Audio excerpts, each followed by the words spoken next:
Dracula by Bram Stoker. Chapter 2, 8th of May. I began to fear as I wrote in this book,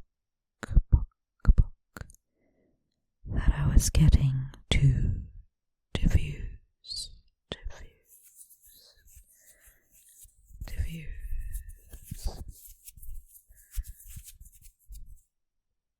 But now I am glad that I went into detail from the first, for there is something so strange about this place and all in it that I cannot but feel uneasy.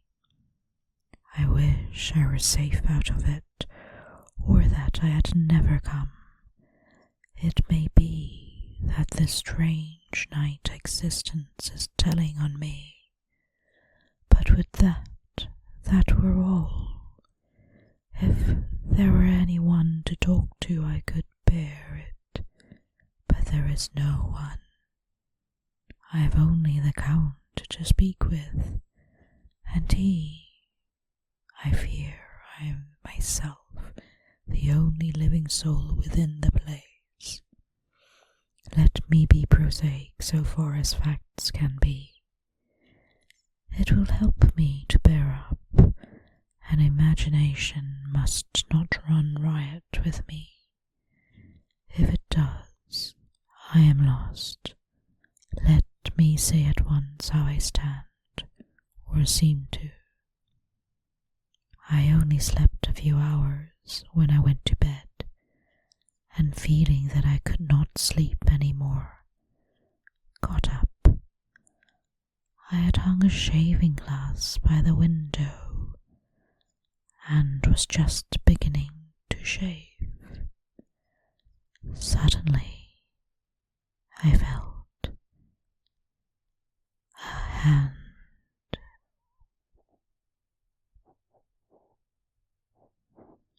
I felt a hand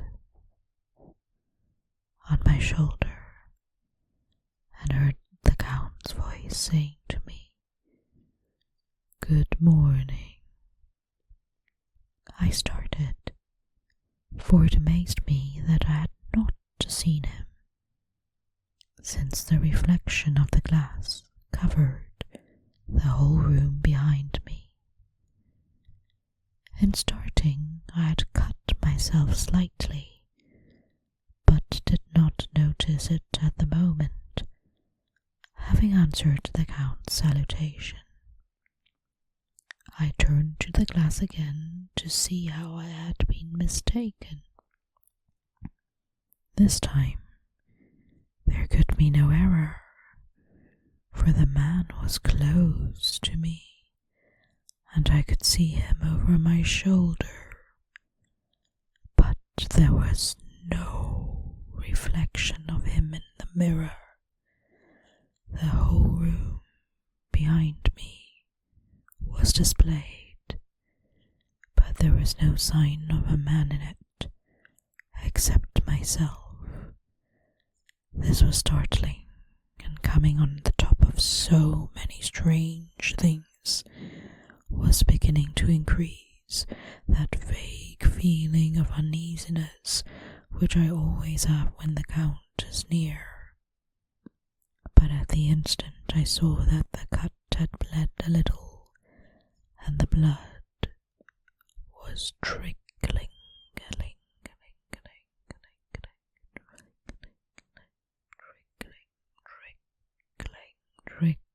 over my chin. I laid down the razor.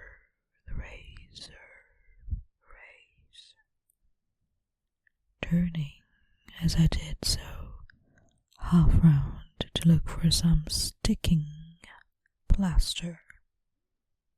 When the Count saw my face, his eyes blazed with a sort of demoniac fury.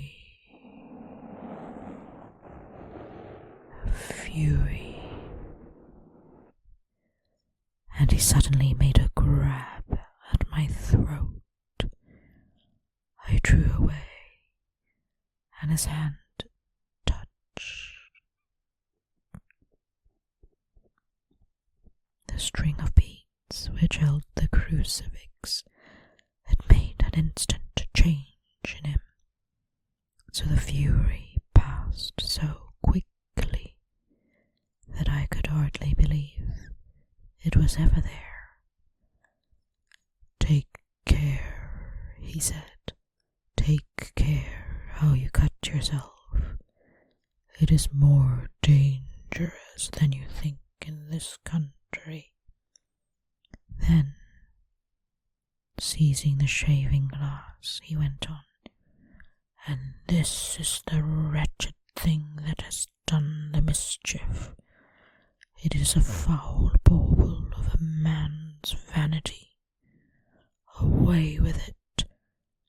And opening the heavy window with one wrench of his terrible hand, he flung out the glass, which was shattered into 1,000 pieces on the stones of the courtyard below. Then he withdrew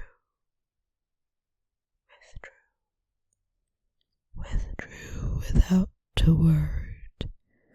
It is very annoying, for I do not see how I am to shave, unless in my watch case or the bottom of the shaving pot, which is fortunately of metal.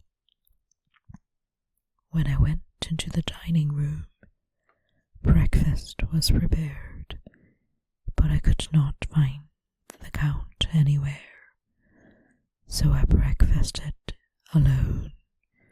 It is strange that as yet I have not seen the Count eat or drink. He must be a very peculiar man. After breakfast, I did a little exploring in the castle. I went out on the stairs and found a room looking towards the south. The view was magnificent, and from where I stood there was every opportunity of seeing it. The castle is on the very edge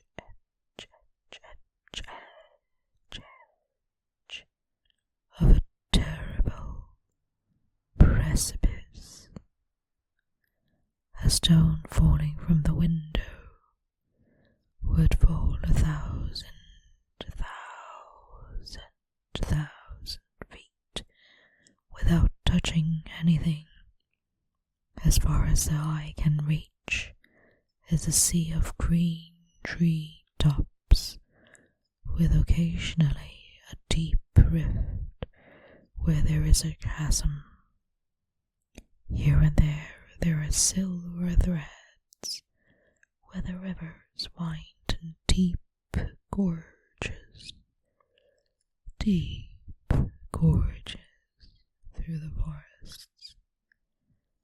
But I am not in art to describe beauty, for when I had seen the view I explored further.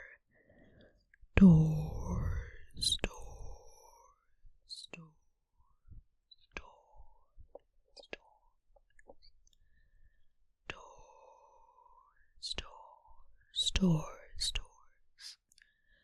doors everywhere, and all locked and bolted.